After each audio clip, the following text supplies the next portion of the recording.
فقیہ ہونا ثابت نہ ہو، کانس و ابی ہریرہ تھا، جیسا کہ حضرت انس تھے اور حضرت ابو ہریرہ تھے. یعنی صحابی حضرت انس غیر فقیہ تھے، ان کو فقہ نہیں آتی تھی، کیونکہ فقہ کہتے ہیں دین کی سمجھ بوجھ کو، اور اللہ کے نبی فرماتے ہیں من یرید اللہ بہ خیرا یفقہہ فی الدین، جس کو اللہ تعالیٰ جس کے ساتھ بھلائی کا ارادہ چاہتا ہے اسے دین کی سمجھ بوجھ دیتا ہے. ان کے بقول صحابی حضرت انس اور حضرت ابو ہریرہ کو کوئی فقہ دین کی سمجھ بوجھ نہیں تھی.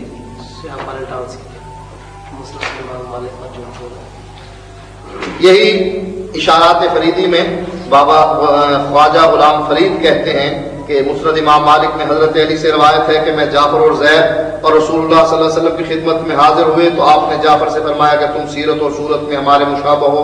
یہ سن کر ان پر وجد طاری ہوا اور وہ رقص کرنے لگے. تو یہ بھی لوگ یعنی صحابہ کے بارے میں حضرت عمر کے بارے میں بکواس کی تھی، اور پھر اب صحابہ کے بارے میں. اسی طرح جب حضرت زید سے فرمایا کہ تو میرا بھائی اور مددگار ہے تو ان پر بھی وجد طاری ہوا اور رقص کرنے لگے. اور جب مجھ سے فرمایا کہ تو مجھ سے ہے میں تجھ سے ہوں تو اس پر میں رقص کرنے لگا. یہ سارے صحابہ رقص کیا کرتے تھے، ڈانس کیا کرتے تھے. یہ ہے ان لوگوں کی صحابہ کی گستاخی.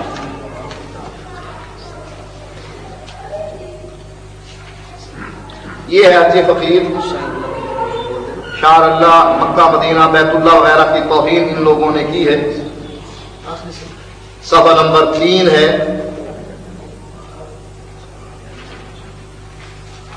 کہتے ہیں دوروں خلقت مکے جاندی حج کرندی خاطر نو، میں ایک بار جو اس قلعے دا کرا طواف و عزم سمم، کئی ہزار حجاں دا درجہ ملدا اللہ صاحب تھی، برکت اس قلعے دی رحمت ملدی بوتی باجا علم.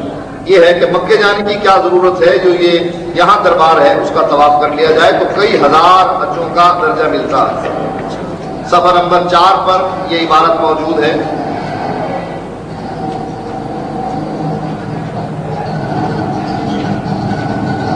کہتے ہیں دوستی ربطی لوڑ نہیں، قلعے والے دا پلڑا چھوڑ نہیں، قلعے والے دے گرد طواف کر لے، مکے جان دی کوئی لوڑ نہیں. ایک قصور نگاہ دا نادانو، رب ہور نہیں پیر ہور نہیں، فضل رب دا جے مطلوب ہوئے، قلعے والے دلوں کو موڑ نہیں. یعنی یہ قصور ہے نگاہ کا کہ رب اور ہیں پیر اور ہیں، کہاں نہیں، یہ سب ایک ہی ہے. صفحہ نمبر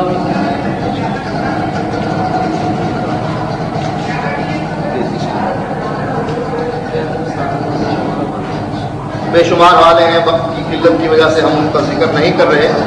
صفحہ نمبر 33 پر کہتے ہیں حضرت ابو سعید علیہ الرحمہ کا جو ہم نے نقل کیا ہے کہ جس مرید کا ارادہ حج کو جانے کا ہوتا، حضرت ابو سعید علیہ الرحمہ اس کو حکم دیتے کہ میرے پیر کے روزے پر جا کر 7 دفعہ طواف کر لے، حج ہو جائے گا. قبر کا طواف کرنا حرام ہے، اور یہ کہتے ہیں کہ اگر قبر کا طواف کرو گے تو تمہیں حج کا جو ہے وہ ثواب مل جائے.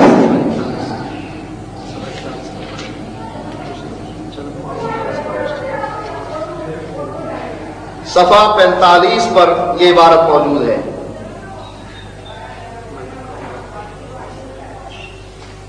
لکھتے ہیں میرا کعبہ قبلہ مسجد ممبر مصحف تے قرآن بھی توں، میرے فرض فریضے حج زکاتہ صوم و صلاۃ آزان بھی توں.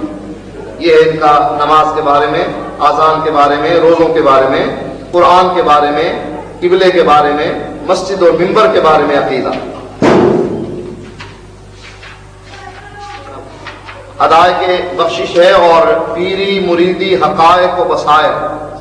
اس کے صفحہ نمبر 56 پر یہ عبارت موجود ہے. یہ ہے وہ کتاب اور یہ ہے وہ عبارت. منقول ہے کہ ایک مرتبہ حضرت مخدوم جہانیہ کعبہ مبارکہ میں حاضر تھے. آدھی رات کا وقت تھا اور کعبہ معظمہ آپ کو نظر نہ آتا تھا. عرض کیا کہ یا الہی کعبہ نظر نہیں آیا. ارشاد ہوا کہ کعبہ شیخ نصیر الدین محمود کے طواف کے لیے دہلی گیا ہوا ہے. آپ کے دل میں یہ خیال آیا کہ سبحان اللہ، میں تو کعبے کے طواف کو آؤں اور کعبہ خود ان کے طواف کو جائے، لہذا بہتر یہی ہے کہ میں بھی انہی کے طواف کو پہنچوں۔ یعنی کعبہ خود چل کر اس بزرگ کے طواف کو چلا گیا تھا اور اپنی جگہ پر موجود نہیں تھا۔ یہ ہے ان کا ایمان، صفحہ نمبر 56 پر موجود ہے۔ آج صفحہ 37 پر ایک اور عبارت موجود ہے، لوح محفوظ پر بابا فرید کا تصرف۔ مخدوم شیخ فرید نے فرمایا کہ یہ بوڑھی داعیہ شیخ شہاب الدین کی خدمت میں حاضر رہتی ہے اور لوح محفوظ میں اسے دوستی لکھا گیا ہے۔ مجھے افسوس ہوا کہ جو شخص ایسے بڑے پیر اور ایسے بزرگ کی خدمت کرے وہ دوزخ میں دوستی کیوں کر رہا ہے۔ میں نے اس حرف کو لوح محفوظ سے دھو دیا اور اس کا نام وہاں سے مٹا کر بہشت والوں میں لکھ دیا۔ انہی کی مرضی ہے، جس کو چاہے جنت میں داخل کر دیں اور جس کو چاہے جہنم میں۔ آئیے یہی عقیدہ جو کعبہ کسی کے طواف کے لیے گیا تھا، احمد رضا خان بھی بیان کرتے ہیں ہدایت کے بخشش میں، صفحہ نمبر 12۔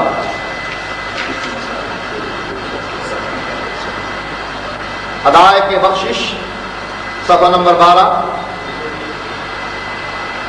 یہ ہے وہ عبارت۔